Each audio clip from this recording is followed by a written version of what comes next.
मार्गी होते. एक मिनिट थोडं मागे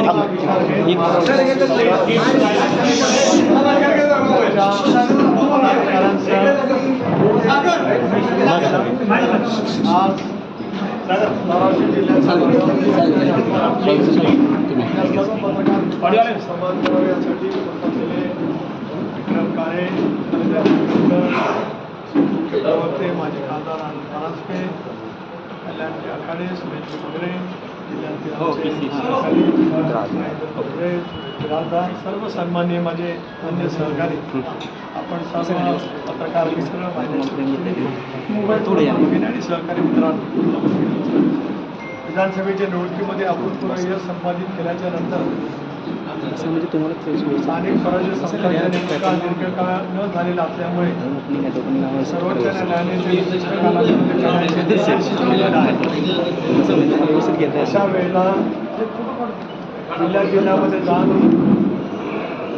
कार्यकर्ते, पक्षाचे पदाधिकारी यांचं मनोगत समजून घेणं, पक्ष संघटना बळकट करण्यासाठी सभासद नोंदणी मोहीम आणि पक्षाचे सर्व स्तरावरील पदाधिकाऱ्यांची नियुक्ती करणं, वेगवेगळे सेल जे पक्षाचे आहेत या सर्व सेलच्या जिल्हास्तरीय, तालुकास्तरीय, विधानसभा मतदारसंघस्तरीय नियुक्त्या विशिष्ट कालावधीमध्ये करणं हाच हेतू या निर्धार नवपर्वाच्या माध्यमातून माझा होता.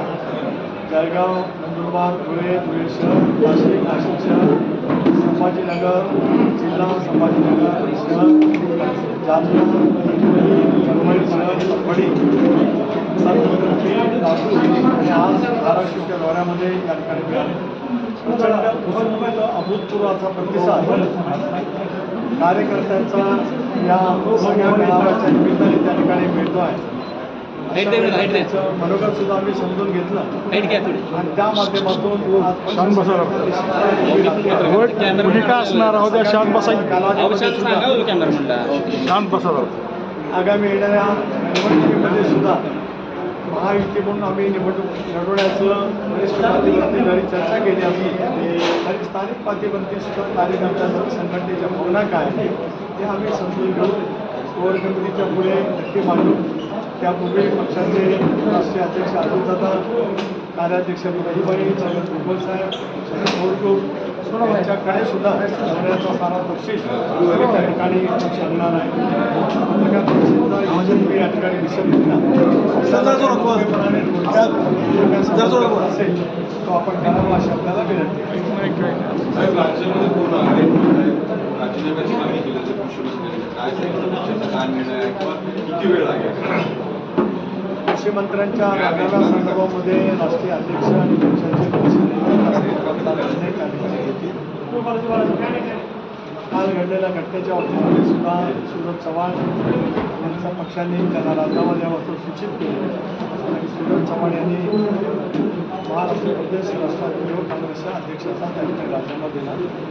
मला पुन्हा एकदा आपल्या मार्फत महाराष्ट्र अतिशय विनम्रपणे या ठिकाणी सांगायचं आहे. काल माझा नागपूरचा दौरा झाला. पत्रकारांशी संवाद जवळपास 1 तास माझा मोठेपणा त्या ठिकाणी झाला. त्यानंतर छावा संघटनेचे काही सहकार्य आले. त्यांनी त्यांच्या तीव्र भावना जो त्यांचा निश्चितपणाने अधिकार आहे त्यांनी त्या ठिकाणी मांडल्या. त्यांनी पत्ते वगैरे सुद्धा त्या ठिकाणी टाकले. सुद्धा उभं राहून त्यांचं मी निवेदन विनम्रपणाने स्वीकारलं. लोकशाहीमध्ये सत्तेमध्ये असलेल्या राज्यकर्त्यांनी जनतेच्या संतप्त भावना असतील, इतर वेगवेगळे काही जे विचार असतील, त्यांचे काही प्रश्न असतील ते संयमीपणाने घेतले गेले पाहिजे. या पद्धतीने त्यांचं निवेदन मी स्वीकारलं. त्यांचे मी आभारी त्या ठिकाणी मानले. त्यानंतर लातूर शहरातील विविध क्षेत्रांतील नामवंतांची मी 1 तास, सव्वा तास संवाद केला. लातूरला शैक्षणिक आव्हाने ते वेगवेगळे आंतरराष्ट्रीय स्तरावरचे संशोधन केंद्र त्या ठिकाणी व्यापारी मित्रांचे काही अडचणी व्यावसायिकांचे होते सगळं समजून घेऊन त्यांच्याशी इथं यूज केलं.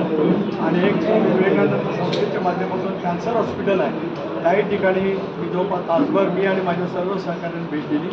त्यावेळेला जो प्रकार झाला त्याचा निषेध मी रात्री त्या ठिकाणी केला. त्या संदर्भातली जी काय कारवाई करायची असेल ती त्या ठिकाणी केली राज्याचं अर्थ खातं आपल्याकडे आहे. जिल्ह्याची स्थगिती केलेली आहे. 238 कोटीला स्थगिती दिलेली आहे. वर्ष संपत्ती आली, आता निवडणुकीची आचारसंहिता होईल. अर्थ खात्याचं आपल्या राष्ट्रवादीकडे आहे. जिल्ह्यासाठी काय दिले? आणि दुसरं त्याला जोडून जिल्हा मध्यवर्ती सहकारी बँकेची अवस्था दुरावस्था आणि शेतकऱ्यांची दुरावस्था ही पाहून जिल्हा मध्यवर्ती सहकारी बँकेला राष्ट्रवादी काँग्रेस पार्टी काही मदत करणार आहे? इथली राष्ट्रवादी कोण चालत आहे? भाजप काँग्रेस, राष्ट्रवादी काँग्रेस. नाही स्थगितीच्या संदर्भात नाही विकास कामांना स्थगिती संदर्भात हां एक एक एक एक एक Yes, sir. पत्रकार आहे, लोकशाहीचा चौथा स्तंभ आहे. Yes, sir. आपण जर समाजकारण मी काय काही केली नाही नाही इथली राष्ट्रवादीच चालवते. इथल्या स्थानिक जिल्हा नियोजकांच्या पत्रकारांच्या माध्यमातून माझ्या माहिती तुम्ही दिसत काय सरकारमध्ये नाही. माझ्या माहितीप्रमाणे माननीय मुख्यमंत्री स्थगित अर्थ खात्याला त्याच्याशी संबंध येत नाही. का दिले, कशावर दिले ते मुख्यमंत्री उपमुख्यमंत्री आणि या जिल्ह्याची पालकमंत्री या जिल्ह्याचे विधानसभा सदस्य यांना ज्ञात असते. पण जिल्ह्यातला नियोजनाचा निधी हा काळ थांबला जाऊ नये अशी आम्हा सर्वांची स्वच्छपणाची भूमिका आहे.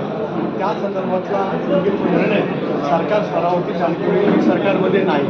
एक दुसरा मध्यवर्ती बँकेच्या उत्पत्ती आपण जे बोललो, राज्यातील अनेक मध्यवर्ती बँका ज्याला अडचणीत आल्या त्याला राज्य सरकारने मदत केली. इथल्या मध्यवर्ती बँकेची सुद्धा स्थिती नेमकी काय मला काय, राज्य सहकारी बँकेचं काय नेमकं आहे मला कल्पना नाही. परंतु जिल्हा मध्यवर्ती बँका असतील, अपेक्स बँक म्हणजे राज्य सहकारी बँक असेल, स्वर्गीय चव्हाण साहेबांनी, वसंतदादा पाटील साहेबांनी, शरद पवार साहेबांनी या संबंध चळवळीला मोठ्या प्रमाणावरती ताकद आणि शक्ती दिलेली आहे.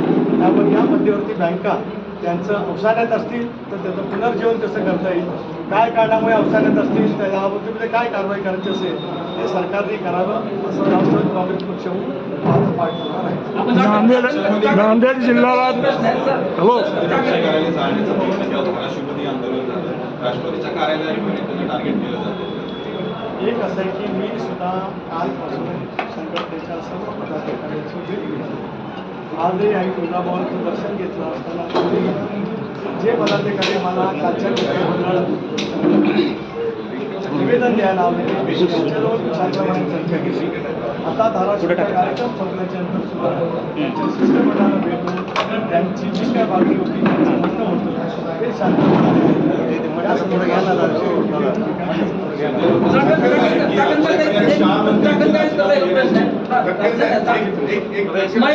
एक मिनिट एक सर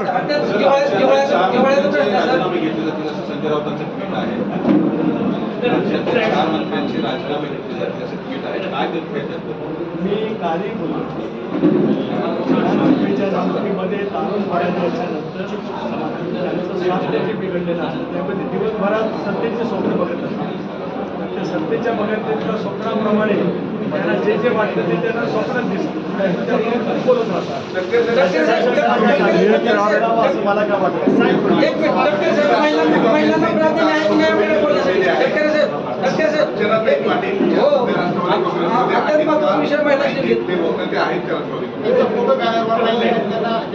सोयीचं राजकारण या लोकसभेचा उमेदवार होत्या त्या आता पक्षात आहेत का? लोकसभेच्या उमेदवार होत्या आपल्या त्या आता पक्षात आहेत का?